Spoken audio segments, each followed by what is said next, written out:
Hello everyone and welcome to Bansal Academy. So हम लोगों ने लास्ट लेक्चर के अंदर फ्रिजल रिसेप्टर्स को कम्प्लीटली डिस्कस कर लिया है, जिसके अंदर देखिए आप लोगों ने देखा होगा एक कैनोनिकल पाथवे होता है, देन एक नॉन कैनोनिकल पाथवे होता है।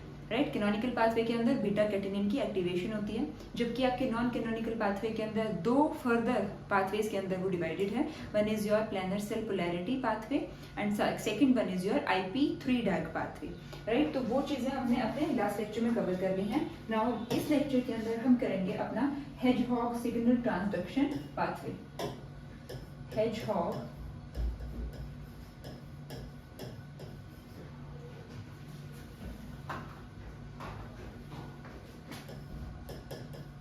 सिग्नल ट्रांसडक्शन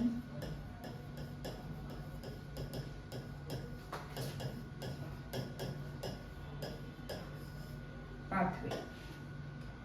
ठीक है, तो हेजहॉग सिग्नल ट्रांसडक्शन पाथवे जो है अब हम करने वाले हैं। तो हेजहॉग सिग्नल ट्रांसडक्शन पाथवे के अंदर सबसे पहले तो आप लोगों को ये चीज पता होनी चाहिए कि इसमें रिसेप्टर्स कौन से हैं।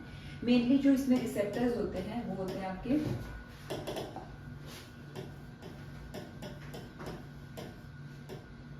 रिसेप्टर्स जो भी हम करने वाले हैं, दे आर पैच्ड रिसेप्टर्स।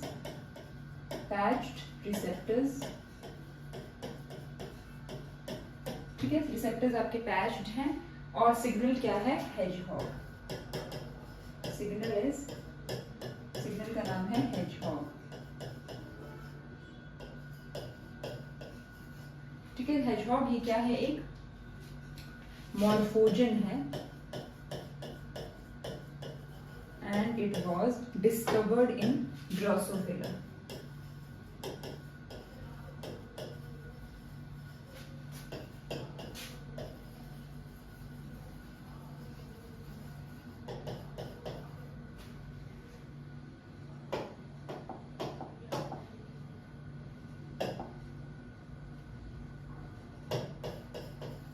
ठीक है, ड्रोसोफिला के अंदर जो है ये डिस्कवर हुआ था। अगर रिसेप्टर की बात करी जाए कि रिसेप्टर कैसा होता है, तो ये होता है 12 ट्रांसमेम्ब्रेन डोमेन। रिसेप्टर के अंदर टोटल कितने ट्रांसमेम्ब्रेन डोमेन्स होते हैं, तो आप लिखोगे कि there are total 12 transmembrane domains. ठीक है, कि टोटल जैसे हमने अपने फ्रिजल रिसेप्टर्स के अंदर क्या देखा कि they had total of 7 transmembrane domains, यानी कि अगर this is a plasma membrane तो उसके अंदर इस तरीके से 7 बार जो है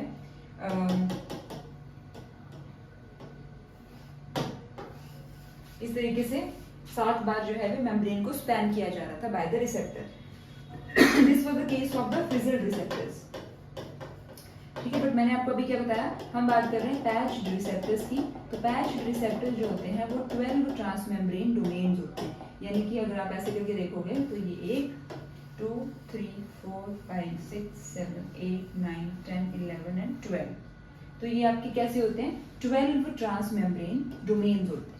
ठीक है, in case of your patched receptors. तो इसको इसलिए हम इतना ज्यादा कॉम्प्लिकेटेड वे में ड्रॉ करते नहीं है, हम सिर्फ और सिर्फ क्या करते हैं, इस तरीके से प्लाज्मा मेम्ब्रेन बना देते हैं और इस तरीके से जो है वो अपने पैच्ड रिसेप्टर को शो करवा देते हैं कि ठीक है ये आप इसका पैच्ड रिसेप्टर, ये लिगेंड बाइंडिंग डोमेन है और यहाँ पे जो है ये रिस्पॉन्स जनरेट होता है यहाँ से फिर। ठीक है, तो इस तरीके से, क्योंकि बार बार अगर हम इस तरीके से बार बार बनाने लग जाएंगे तो वैसे ही इतने ज्यादा प्रोसेसेस चलते हैं सिग्नलिंग के अंदर, तो फिर क्या होता है कि थोड़ा सा ना एक हॉट सा हो जाता है आपके सिग्नलिंग पाथवे को देखने में। तो सिंपली जब हम आपके पैच्ड रिसेप्टर को ड्रॉ करेंगे तो हम जस्ट एक इस तरीके से बना देंगे और आपको ये अंडरस्टूड हो जाना चाहिए फिर किसके बीच में जो वो बार इस तरीके से मेम्ब्रेन को स्पैन करके रखा हुआ है। ठीक है, उसके बाद अब देखिए सिग्नल ट्रांसडक्शन पाथवे को अब डिस्कस कर लेते हैं।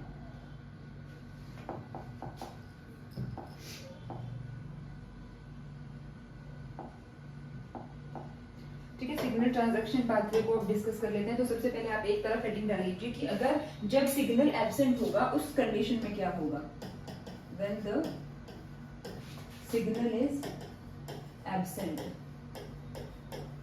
तो हम अभी बात किसकी कर रहे हैं, तो we are talking about the hedgehog signal transduction pathway. तो जब मैं बोल रही हूँ कि सिग्नल एब्सेंट है, इसका मतलब कि आपका जो हेजहॉग सिग्नल है वो एब्सेंट है और रिसेप्टर कौन सा प्रेजेंट है, तो पैच्ड रिसेप्टर जो है वो प्रेजेंट है। तो देखिए इस तरीके से आप फिर से बना लीजिए, प्लाज्मा मेम्ब्रेन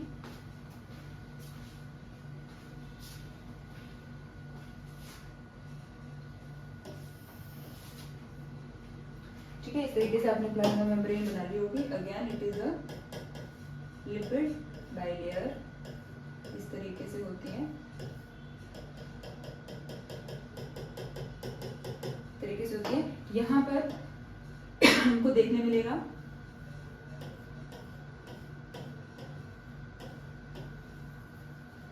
आपका कौन सा रिसेप्टर, तो पैच्ड रिसेप्टर। पैच्ड रिसेप्टर ने क्या करके रखा होता है, यहाँ पर एक और प्रोटीन होती है जिसका नाम होता है smoothened protein. This is smoothened protein and this is the patched receptor.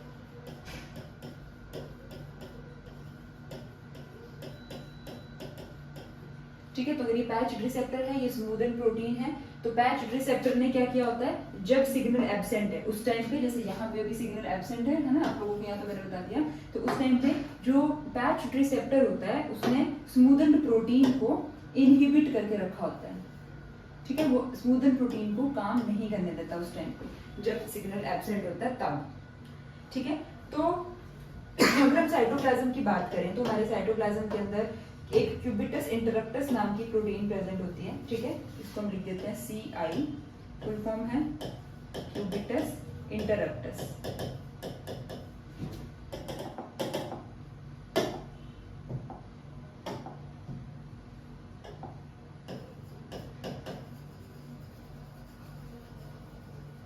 ये क्यूबिटस इंटरप्टस प्रेजेंट होती है आपके ड्रोसोफिला के अंदर। ठीक है, ड्रोसोफिला के अंदर प्रेजेंट होती है। और एक प्रोटीन होती है GLI, ये आपकी प्रेजेंट होती है इन योर मैमल्स। ठीक है, GLI जो है it is present in case of mammals. तो आप लोगों ने ये चीज में कंफ्यूज नहीं होना है कि क्यूबिटस और इंटरप्टस और GLI जो है वो एक साथ में प्रेजेंट है, ऐसा नहीं है। This is present in Drosophila CI and GLI is present in the mammals. ठीक है, डिपेंडिंग अपॉन कि ये आपका हेजहॉग सिग्नल ट्रांसडक्शन पाथवे किसके अंदर चल रहा है, whether it is operating inside the Drosophila or it is operating inside the human being, depending upon that the respective this protein comes into play। ठीक है, तो होता क्या है कि अभी तक आपका सिग्नल है नहीं। ठीक है, तो उस टाइम पे आपका जो ये पैच रिसेप्टर इसने स्मूदन प्रोटीन को इनहिबिट करके रखा हुआ है, तो उस टाइम पे आपके 3 एंजाइम्स आते हैं। कौन कौन से, यहाँ पे लिख लो। एक आता है आपका प्रोटीन काइनेज ए, प्रोटीन काइनेज ए के बाद आपका आता है season kinase 1 and third enzyme जो आपका आता है वो होता है आपका GSK3। ठीक है, तो आप इसको लिख सकते हो, this is protein kinase A, then casein kinase 1 और ग्लाइकोजन सिंथेज काइनेज।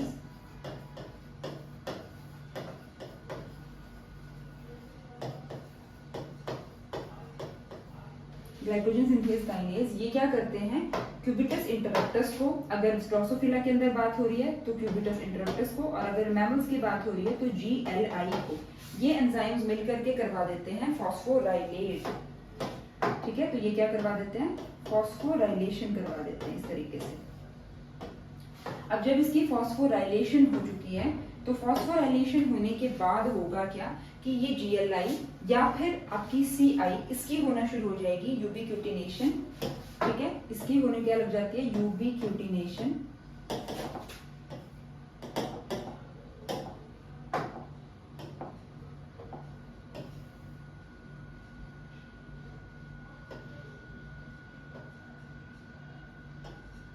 तो आप यहाँ लिख सकते हो, इसकी होने लगती है यूबिक्यूटिनेशन। ठीक है, या तो यूबिक्यूटिनेशन होगी, और यूबिक्यूटिनेशन होने के बाद फिर क्या हो जाती है इसकी डिग्रेडेशन। और जब ऐसी चीजें हो जाएंगी तो आपकी क्या हो जाएगी, जो प्रोटीन है वो डिग्रेड हो जाएगी। ठीक है, यूबिक्यूटिनेशन हो गई, तो यूबिक्यूटिनेशन के बाद जो है ये डिग्रेड हो चुकी है और इसी डिग्रेडेड क्यूबिटस इंटरप्टस का कुछ पोर्शन जो है ना वो एज अ रिप्रेसर की तरह काम करना शुरू कर देता है, ठीक है। तो उसमें से क्या होता है कि इसमें से कोई एक डिग्रेडेड पार्ट, ठीक है, स्टार्ट एक्टिंग लाइक अ रिप्रेसर। अब जब ये रिप्रेसर की तरह काम करना शुरू कर देता है तो उसके बीच में फिर होता क्या है कि ये वही वापस हमारे पास आ गया, क्या चीज, न्यूक्लियस, ठीक है, इस तरीके से न्यूक्लियस आ गया।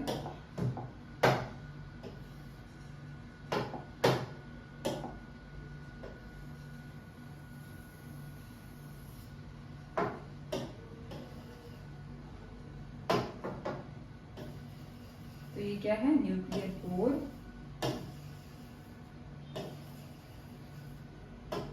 न्यूक्लियर पोर है। उसके बाद यहाँ पे आपका जाएगा डीएनए। तब ये जो रिप्रेसर है ना ये माइग्रेट कर जाएगा इनटू द न्यूक्लियस के अंदर और आकर के बाइंड होना शुरू हो जाएगा अपॉन द डीएनए के ऊपर, ठीक है। डीएनए के ऊपर आकर के हो जाएगा बाइंड इस तरीके से, ठीक है। क्योंकि ये क्या है, रिप्रेसर है, तो ये क्या करेगा, ट्रांसक्रिप्शन को रोकेगा, ठीक है, ट्रांसक्रिप्शन का रिप्रेशन करेगा। तो आप यहां लिख सकते हो, it does the repression of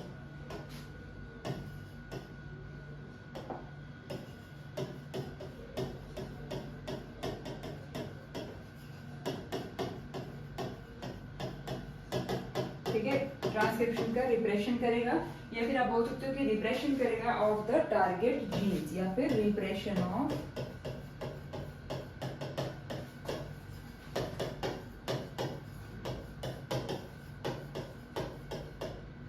target jeans. तो ये चीज होती है आपकी, और ये कब की सिचुएशन है, तब की सिचुएशन है जब सिग्नल की एब्सेंस है, ठीक है। जब सिग्नल की एब्सेंस है तो कुछ ऐसी सिचुएशन आपको देखने को मिल जाती है, ठीक है। अब इसी चीज को आप एक सिंगल स्लाइड के अंदर चेक करो तो आपको शायद ज्यादा पता चले।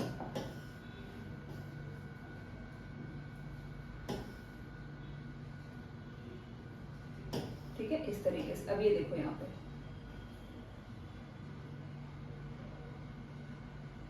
सिग्नल इस टाइम पे एब्सेंट है, तो देखो कैसी सिचुएशन बनी हुई है, ये देख लो यहाँ पे इस तरीके से।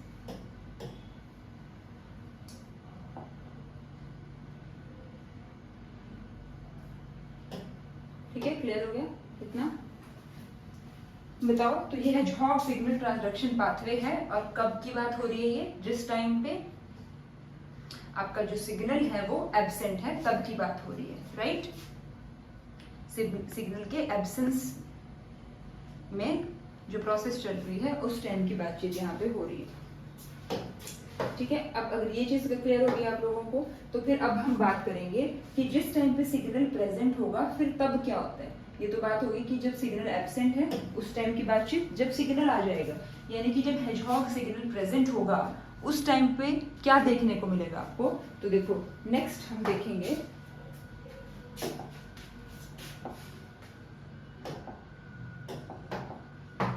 अगेन, आप इस तरीके से प्लाज्मा मेम्ब्रेन ड्रॉ कर लीजिए, ठीक है।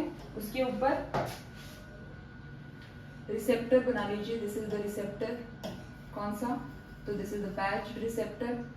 पैच रिसेप्टर के साथ में ही जो है वो प्रेजेंट है स्मूथेंड प्रोटीन। अब इस सिचुएशन में यहाँ पर जो है वो आपका सिग्नल बाइंड हो चुका है, सो दिस इज द, यहाँ पे आप लिख सकते हो कि सिग्नल जो है वो प्रेजेंट है, ठीक है, सिग्नल प्रेजेंट है। रिसेप्टर कौन सा है आपका, तो पैच्ड रिसेप्टर। अगेन आप बोल सकते हो कि 12 ट्रांस मेम्ब्रेन डोमेन्स होते हैं इसके पास में, and this is the smoothened protein.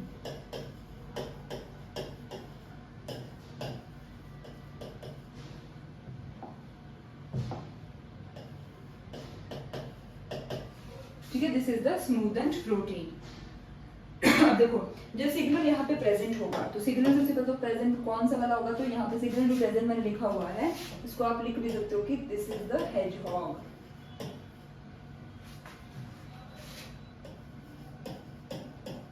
ठीक है, हेजहॉग सिग्नल की यहाँ पर बात हो रही है, जो कि प्रेजेंट है और वो बाइंड कर रहा है किसके साथ में, तो आपके पैच्ड रिसेप्टर के साथ में। अब यहाँ पे जो स्मूदर प्रोटीन है ये कैसी है, इस टाइम पे भी एक्टिव फॉर्म में प्रेजेंट है, ठीक है। This is active at this point in time. जब हमने सिग्नल एब्सेंस में जो बात करी थी तो स्मूदन प्रोटीन कैसी थी, इनएक्टिव थी, है ना। यहाँ पे स्मूदन प्रोटीन कैसी थी, इनएक्टिव। इनएक्टिव क्यों थी, क्योंकि यहाँ पे इसको इनएक्टिव करके रखा हुआ था आपके पैच्ड रिसेप्टर में, जबकि यहाँ पे सिग्नल आ चुका है तो आपकी जो स्मूदन प्रोटीन है वो भी फिर कैसी हो गई है, एक्टिव हो चुकी है, ठीक है जी। उसके बाद फिर ये जो एक्टिव स्मूदन प्रोटीन है ये क्या करेगी कि अगर ड्रोसोफिला की बात हो रही होगी तो क्यूबिटस इंटरप्टस को, और अगर आपकी बात हो रही होगी मैमल्स की तो फिर मैमल्स के केस में GLI को, ठीक है, डिपेंडिंग अपॉन किसकी बातचीत हो रही है, तो फिर इनको जो है ये एक्टिवेट करती है आपकी smoothened, active smoothened protein further activates either of cubitus interruptus और GLI प्रोटीन। और जब ये एक्टिवेट हो जाती है प्रोटीन तो naturally they will migrate into the nucleus, ठीक है, न्यूक्लियस के अंदर माइग्रेट कर जाती हैं। इस तरीके से यहाँ पर प्रेजेंट है आपका क्या, न्यूक्लियर पोर। न्यूक्लियर पोर के थ्रू जो है माइग्रेट कर जाएगी इनटू कहाँ पर, न्यूक्लियस के अंदर,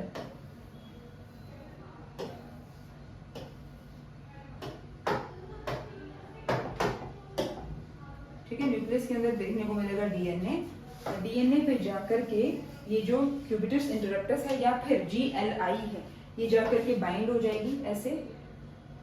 सो दिस इज, हम ऐसे कर सकते हैं, दिस इज क्यूबिटस इंटरप्टस या फिर दिस इज GLI, जाकर के हो जाएंगे बाइंड। और जब बाइंड हो गए हैं तो फिर ये क्या करवाएंगे, टारगेट जीन्स का एक्सप्रेशन करवा देंगे, फिर they will do the expression of target jeans.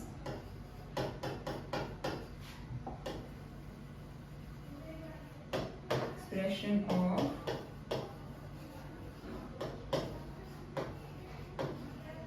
Target genes, जिसके अंदर क्या इन्वॉल्व है, सेल की डिफरेंशिएशन इन्वॉल्व है, cell differentiation,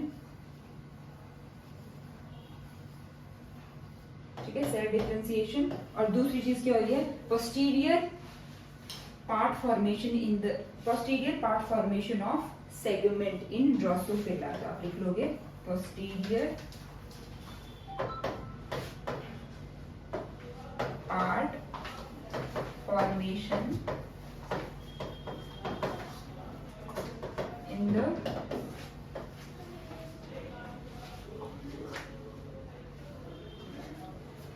posterior part formation of segment in Drosophila, ठीक है।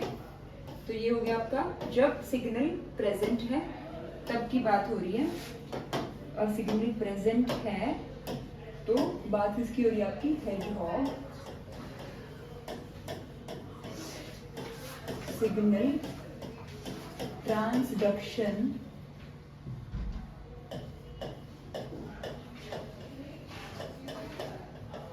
Pathway.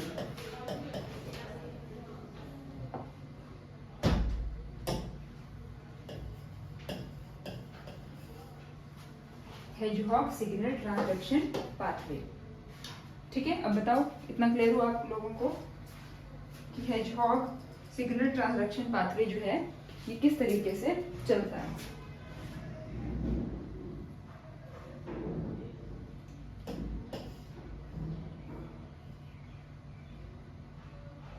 So this is the complete pathway.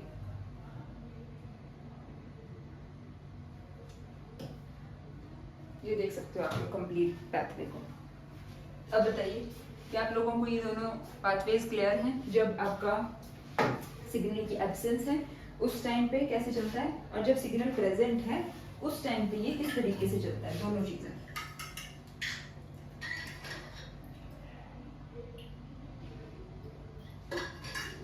इतना हो गया। अब हम सिग्नलिंग के ना बिल्कुल एंड पॉइंट पे पहुंच चुके हैं। बस अब एक और टाइप के रिसेप्टर रहते हैं आपके TNF नाम के, that is tumour necrosis factor, और फिर वो कंप्लीट करती है आपकी सिग्नलिंग जो है वो कंप्लीट हो जाएगी।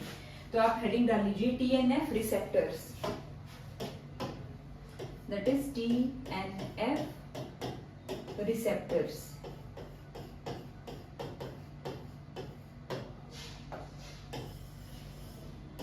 This is TNF receptors. अब TNF रिसेप्टर्स के बारे में लिख लो कि they are homotrimer transmembrane proteins.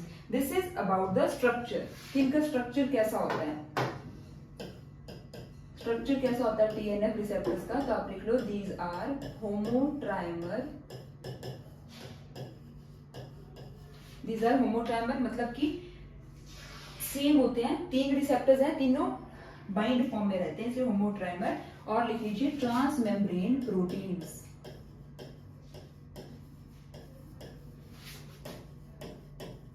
होमोट्राइमर transmembrane proteins जो है होती है ये क्या चीज, TNF रिसेप्टर्स। और फिर अब लिख लीजिए सिग्नल्स जो कि इन्हें एक्टिवेट करते हैं। तो आप लिख लो signals activating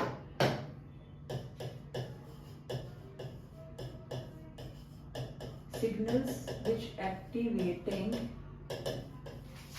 the TNF receptors। तो कौन कौन से सिग्नल्स हैं जो कि TNF रिसेप्टर्स को एक्टिवेट करते हैं। तो लिख लीजिए, सबसे पहले लिख लीजिए TNF अल्फा जाएगा आपका सिग्नल्स में, TNF alpha, you can write down this is the tumour necrosis factor alpha, ठीक है, this is the tumour necrosis factor alpha. Then FAS ligand, FAS ligand जो है वो भी सिग्नल की तरह एक्ट करता है for this TNF receptors. Then TNF,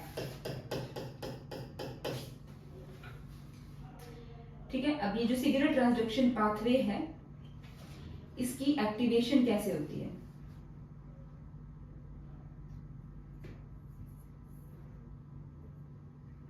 ठीक है। तो लिख लीजिए सिग्नल ट्रांसडक्शन पाथवेज जिनको, जो कि TNF रिसेप्टर्स के थ्रू चलते हैं। तो यहाँ पे आप लिख सकते हो signal transduction pathways,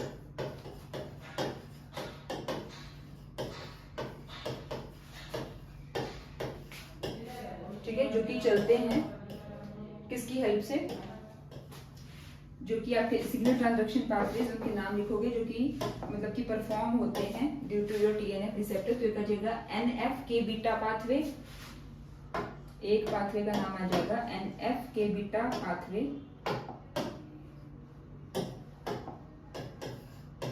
this is NF-K beta pathway. और सेकंड वाला आ जाएगा एक्सट्रिंसिक एपोप्टोसिस पाथवे। सेकंड क्या आ जाएगा, extrinsic apoptosis pathway, extrinsic apoptosis pathway, ये आ जाएगा आपका सेकंड टाइप का सिग्नल ट्रांसडक्शन पाथवे। तो हम इसको नंबर वाइज करेंगे, पहले हम जो है वो NF-K बीटा पाथवे को कवर कर लेंगे, उसके बाद में एक्सट्रिंसिक एपोप्टोसिस पाथवे को जो है फिर डिस्कस करेंगे, ठीक है। तो आपको क्या बताया मैंने TNF रिसेप्टर्स के बारे में कि ये जो होते हैं तो आपके होमोट्राइमर्स हैं, ट्रांसमेम्ब्रेन प्रोटीन्स हैं। सिग्नल्स कौन कौन से एक्टिवेट कर रहे हैं TNF रिसेप्टर्स को, तो TNF अल्फा, FAS लीगैंड और TNF। सिग्नल्स कौन कौन से ट्रांसडक्शन पाथवेज कंडक्ट होते हैं, तो NF-K बीटा पाथवे और दूसरा है एक्सट्रिंसिक एपोप्टोसिस पाथवे। तो चलो NF-K बीटा पाथवे से हम स्टार्ट करते हैं। हेडिंग डालो NF-K बीटा पाथवे, ठीक है, NF-K बीटा पाथवे। तो देखो ये जो NF-K बीटा पाथवे है ना, इसको भी हम लोग दो कंडीशंस में देखेंगे, एक जब सिग्नल एब्सेंट होगा, सेकंड जब सिग्नल प्रेजेंट होगा। तो पहला हेडिंग यहाँ पर डालो कि जब सिग्नल एब्सेंट है उस टाइम पे आपकी कैसी सिचुएशन बनी हुई है। तो देखो ये आ जाएगी plasma membrane, this is the condition when the signal is absent. ठीक है, तो ये क्या है, प्लाज्मा मेम्ब्रेन है इस तरीके से। ठीक है, this is the lipid bilayer. अब यहाँ पे मैंने आपको क्या बताया कि जो TNF होता है, जो ट्यूमर नेक्रोसिस फैक्टर होता है, वो आपका होमोट्राइमर होता है, यानी कि 1, 2 और 3, यानी कि 3 ट्रांसमेम्ब्रेन डोमेन्स हैं और होमोट्राइमर की फॉर्म में ये एग्जिस्ट करता है। कौन? TNF receptor. तो आप यहाँ पे देख सकते हो, this is the TNF receptor. ठीक है, होमोट्राइमर की फॉर्म में एग्जिस्ट कर रहा है। अब आपका जो साइटोप्लाज्म होता है उसके अंदर NF के बीटा प्रेजेंट होता है। यहाँ पे प्रेजेंट होता है NF के बीटा, जिस बात से को हम डिस्कस कर रहे हैं। ठीक है, NF के बीटा प्रेजेंट होता है। ठीक है, इसका फुल फॉर्म है nuclear factor kappa B. This is nuclear factor kappa या कैपा बी। ठीक है, ये है इसकी फुल फॉर्म, और ये खुद एक क्या है, this is a transcription factor. ये क्या है, एक ट्रांसक्रिप्शन फैक्टर है, और इसे साइटोसोल के अंदर इनहिबिट करके रखा होता है IKB ने। ठीक है, साइटोसोल के अंदर प्रेजेंट होती है IKB, और इस IKB ने क्या किया होता है, NF के बीटा को इनहिबिट करके रखा होता है। ये देखिए इस तरीके से इसने इसको इनहिबिट फॉर्म में रखा हुआ है इस टाइम पे। ठीक है, so this is the inhibitor of के बीटा। आप इसको लिख सकते हो, this is the inhibitor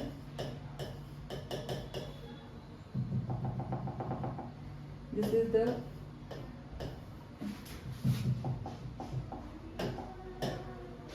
is the inhibitor of के बीटा। ठीक है, ये के बीटा का क्या है, इनहिबिटर है। ठीक है, इनहिबिटेड फॉर्म में इसने रखा हुआ है। अब देखो, अब हम बात करेंगे कि न्यूक्लियस जब है तो ये क्या होगा, this is nucleus, double membrane है। डबल मेम्ब्रेन है तो यहाँ पर क्या होगा, न्यूक्लियर कोर, और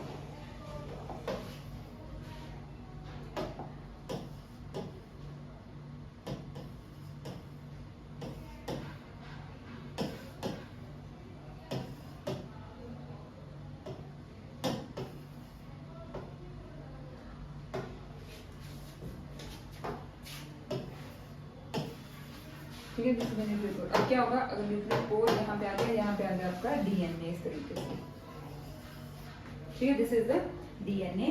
तो अब होगा क्या, क्योंकि ये ट्रांसक्रिप्शन फैक्टर है, इसको इसने इनहिबिट करके रखा हुआ है, इनहिबिटर ऑफ के बीटा के, मतलब कि इनहिबिटर के बीटा ने इनहिबिट करके रखा हुआ है न्यूक्लियर फैक्टर कैपा बी को। तो अब यहाँ पे किसी भी टारगेट जीन का एक्सप्रेशन जो है वो नहीं हो पाएगा। Here there is a no target gene expression, no target gene expression, किसी भी टारगेट जीन का एक्सप्रेशन जो है हमें देखने को यहाँ पर नहीं मिलता है। ठीक है, तो ये हो गया आपके TNF रिसेप्टर। अब देखो, टारगेट जीन का एक्सप्रेशन नहीं हो रहा, तो कौन से टारगेट जीन का एक्सप्रेशन होता है बाय द TNF अल्फा, तो ये मैं आपको तब बताऊंगी जब हम ये चीज देखेंगे कि जब सिग्नल प्रेजेंट होता है तो कौन से जीन जो है वो एक्सप्रेस होते हैं। जब हम वो चीज करेंगे तो आपको उस टाइम पे पता चल जाएगा कि कौन से जीन्स एक्सप्रेस नहीं हो रहे in the absence of the signal. ठीक है जी, तो ये हो गया आपकी NF के beta signalling in the absence of signal, NF के beta pathway in the absence of any kind of a signal. ठीक है, अब हम देखेंगे जब सिग्नल प्रेजेंट होगा उस टाइम पे क्या चीज होती है। तो नेक्स्ट हेडिंग कर लीजिए, दोबारा अपनी इस तरीके से प्लाज्मा मेम्ब्रेन ड्रॉ करिए। ठीक है, इस तरीके से यहाँ पे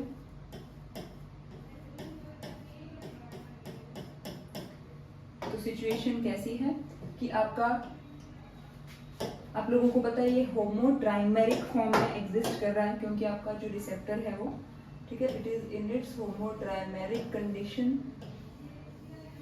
और यहाँ पर अब आपका आ चुका है सिग्नल। ठीक है, सराउंडिंग के अंदर सिग्नल्स प्रेजेंट हैं, तो सिग्नल आ चुका है। This is what is this? This is a TNF receptor. ठीक है, ये TNF रिसेप्टर है। अभी इसके साथ में जो सिग्नल बाइंड कर चुका है, तो आप यहाँ पर लिख सकते हैं कि signal is present. This is the situation when the signal is present. उस टाइम पे क्या होगा, यहाँ पर इसके साथ आकर के ना एक अडेप्टर प्रोटीन बाइंड हो जाती है from the cytosol TNF receptor के ऊपर। अब ये जो अडेप्टर प्रोटीन होती है, ये क्या करती है,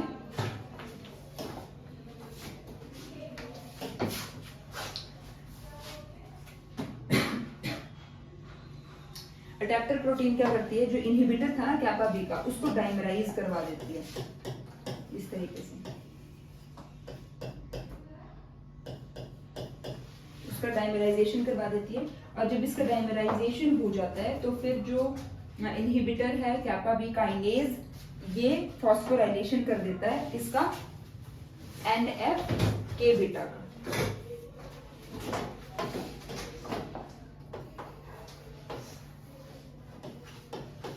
ठीक है, NF के बीटा का हो जाता है यहाँ पर फॉस्फोराइलेशन।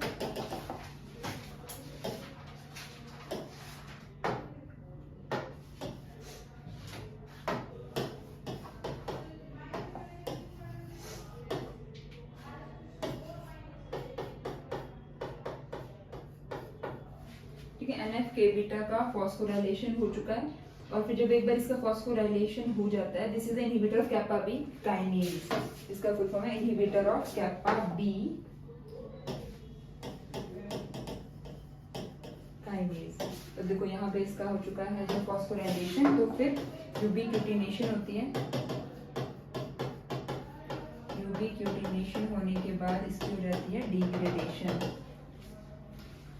ठीक है,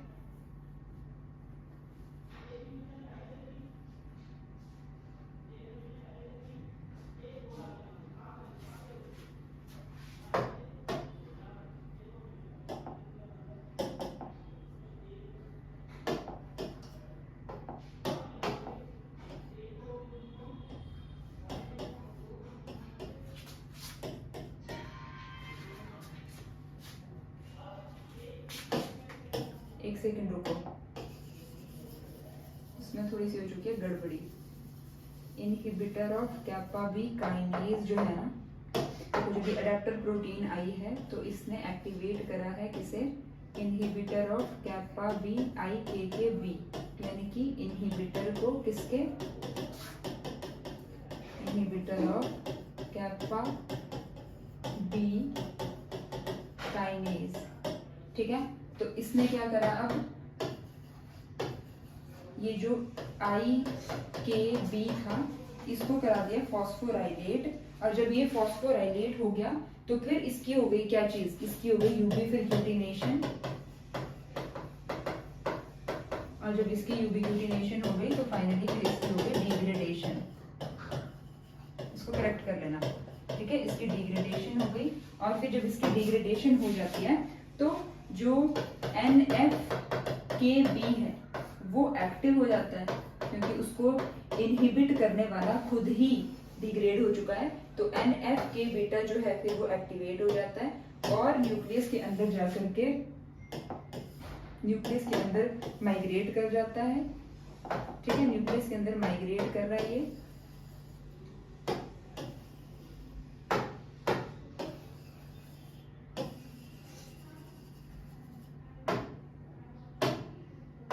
न्यूक्लियस के अंदर जब माइग्रेट करेगा इस तरीके से NF-k बीटा, तो ये आप लोगों को पता ही है, मैंने अभी भी बताया था कि NF-k बीटा जो है क्या है, एक ट्रांसक्रिप्शन फैक्टर है, और फिर जब ये इसके ऊपर आकर के बाइंड करेगा तो टारगेट जीन्स का करवाएगा expression, the expression of target genes. कौन कौन से टारगेट जीन्स एक्सप्रेशन होता है, तो देखो इन्फ्लेमेशन की स्टिम्युलेशन होती है, एक तो इन्फ्लेमेशन का स्टिम्युलेशन होता है, और दूसरी चीज क्या होती है, तो इंटरफेरॉन्स की प्रोडक्शन होती है, प्रोडक्शन ऑफ इंटरफेरॉन्स।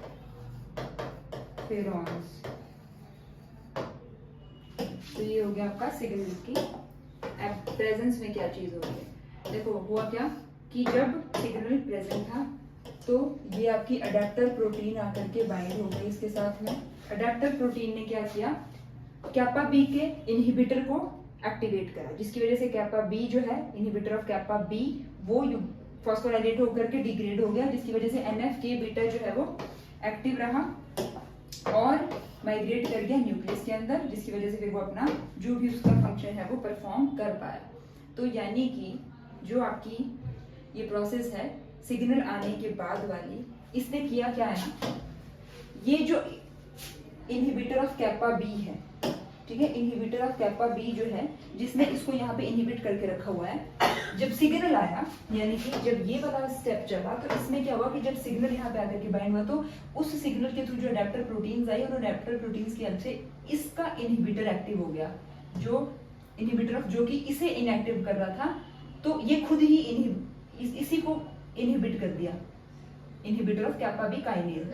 और जब ये इनहिबिट हो गया तो फिर ये इसको इनहिबिट करने का काम नहीं कर पाएगा, जिसकी वजह से ये एक्टिव रहेगा और न्यूक्लियस के अंदर जो है ये माइग्रेट करेगा, ठीक है। तो मैंने आप लोगों को यही चीज बताने की कोशिश करी हुई है यहाँ पर, ठीक है। तो ये कंप्लीट हो गया हमारा, कौन से रिसेप्टर कंप्लीट हो गए, टीएनएफ रिसेप्टर्स के अंदर हमने बोला था 2 सिग्नलिंग पाथवेज हम करेंगे, एक करेंगे हम NF-के beta pathway, that is nuclear factor kappa B pathway, और दूसरा जो कि हमने अभी कंप्लीट कर लिया है, ठीक है। अब एक और पाथवे आपका एक्सट्रिंसिक एपोप्टोसिस पाथवे, ठीक है। अब हम इसको डिस्कस करने लगे हैं, तो देखो इसको भी ध्यान से देखो अभी कैसे होता है ये वाला एक्सट्रिंसिक एपोप्टोटिक पाथवे। हेडिंग डाल लो सबसे पहले, लिखिए एक्सट्रिंसिक एपोप्टोटिक पाथवे।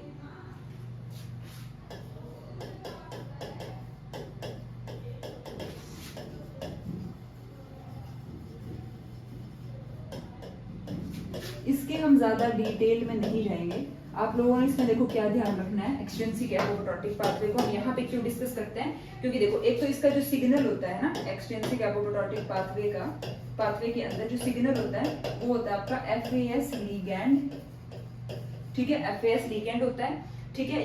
और जो रिसेप्टर होता है, जो रिसेप्टर होता है दैट इज डेथ रिसेप्टर।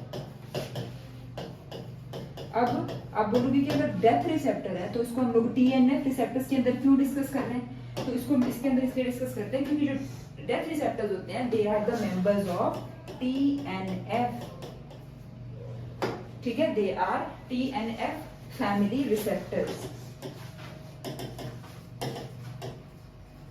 ये TNF फैमिली के ही रिसेप्टर्स होते हैं जो डेथ रिसेप्टर्स होते हैं, इसीलिए हम एक्सट्रिंसिक एपोप्टोटिक पाथवे को भी इसी के अंदर जो है वो कवर करते हैं। एक्सट्रिंसिक एपोप्टोटिक पाथवे में आपको क्या ध्यान रखना है कि सिग्नल क्या है FAS लिगैंड, और जो रिसेप्टर है वो क्या है आपका डेथ रिसेप्टर, ठीक है। अब देखो सिग्नलिंग देख लो किस तरीके से होती है। अब देखो जब भी कोई भी एक वायरस इन्फेक्टेड सेल होगा ना, example this is a virus infected cell, यहाँ पे लिख लो this is virus infected cell. तो चाहे वायरस इन्फेक्टेड सेल हो या बैक्टीरियल इन्फेक्टेड, मतलब दिस इज इन्फेक्टेड सेल। तो जो इन्फेक्टेड सेल्स होते हैं ना, उनके ऊपर डेथ रिसेप्टर्स अपने ऊपर वो दिखाना शुरू कर देते हैं, और डेथ रिसेप्टर्स क्योंकि TNF फैमिली का रिसेप्टर, इसका मतलब कैसा होगा, होमो ट्राइमर होगा, ठीक है। तो ये क्या है, डेथ रिसेप्टर है, यानी कि जो भी इस तरीके के इन्फेक्टेड सेल्स होंगे they will start expressing death receptors on their plasma membrane. अब घूमती हुई जब T साइटोटॉक्सिक सेल आएगी, ठीक है, बॉडी के अंदर T साइटोटॉक्सिक सेल जो है वो इस तरीके से घूम रही है, T साइटोटॉक्सिक सेल जो है वो घूम रही है, T साइटोटॉक्सिक सेल के ऊपर प्रेजेंट होता है FAS लिगैंड, ठीक है। तो वो लिगैंड जो है वो यहाँ पे आकर के इस तरीके से बाइंड करेगा, और जब ये इस तरीके से इसको बाइंड करेगा तो फिर साइटोप्लाज्म में FADD डोमेन जो है वो आकर के इसके साथ में एसोसिएट हो जाएगा, तो यहाँ पे आप लिख सकते हो this is the FADD domain आकर के एसोसिएट हो जाएगा to the death receptor. FADD domain में एक होता है डेथ डोमेन,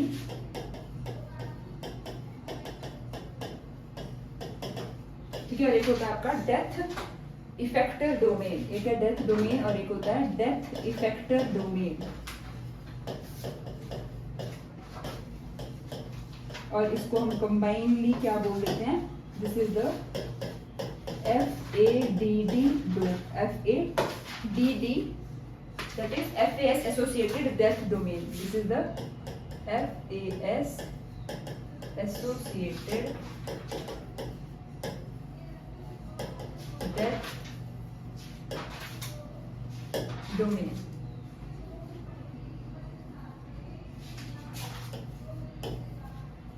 ठीक है, इस तरीके से आकर के बाइंड हो जाता है। और जब ये बाइंड होता है तो फिर प्रोकैस्पेज भी आकर के इसके साथ में इस तरीके से बाइंड हो जाते हैं। This is the प्रोकैस्पेज।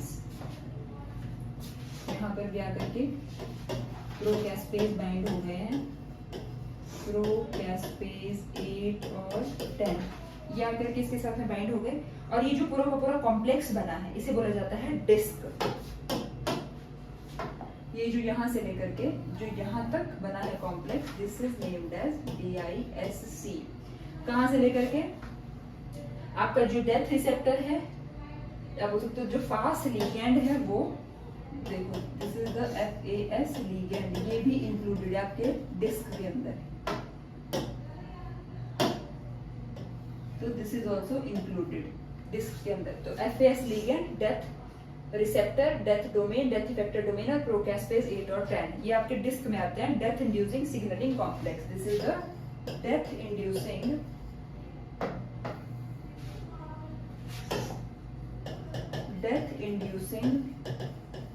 signaling complex।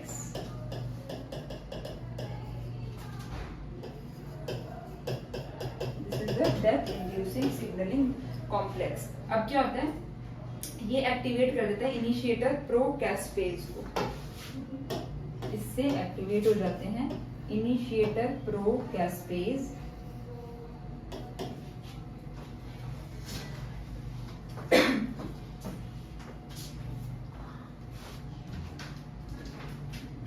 But initiator प्रोकैस्पेज active कैसे होते हैं कि जो डेथ, देखो ये जो डेथ इफेक्टर डोमेन है ना, ये क्या करता है, इस प्रोकैस्पेज को यहाँ से क्लीव कर देता है। देखो ये इसको यहाँ से कर रहा है क्लीव, और फिर ये बन रहे हैं इनिशिएटर प्रोकैस्पेज 8, 10, ठीक है। उसके बाद फिर ये कन्वर्ट हो जाते हैं इनटू कैस्पेज 3, या फिर आप बोल सकते हो ये एक्टिवेट करते हैं फर्दर कैस्पेज 3 को। और ये जो कैस्पेज 3 है ये कैसा कैस्पेज है, इफेक्टर कैस्पेज।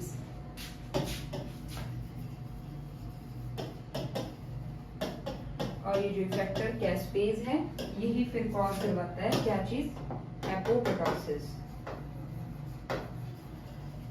तो इसमें आप लोगों को क्या ध्यान रखना है इस वाले पाथवे के अंदर, कि सबसे पहले जो भी एक वायरस इन्फेक्टेड सेल होगी वो अपने ऊपर डेथ रिसेप्टर को एक्सप्रेस करेगी। बॉडी के अंदर घूमते हुए साइटोटॉक्सिक सेल जाएंगे, उसके ऊपर फास्ट लिगेंड होगा, जब वो ज्वाइन करेंगे तो साइटोप्लाज्म से FADD आकर के बाइंड हो जाएगा। FADD के साथ में फिर प्रोकैस्पेज बाइंड हो जाएगा।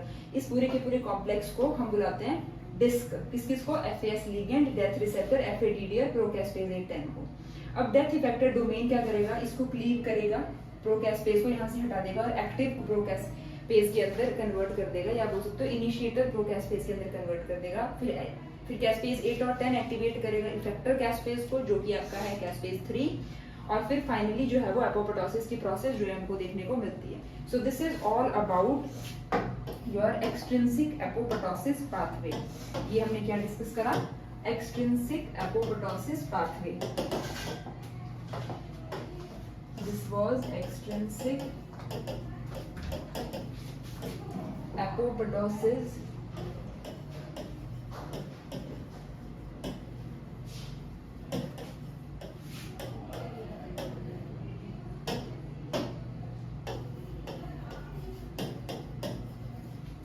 पाथवे। सो आई होप आप लोगों को ये क्लियर हुआ होगा अच्छे तरीके से, बिल्कुल।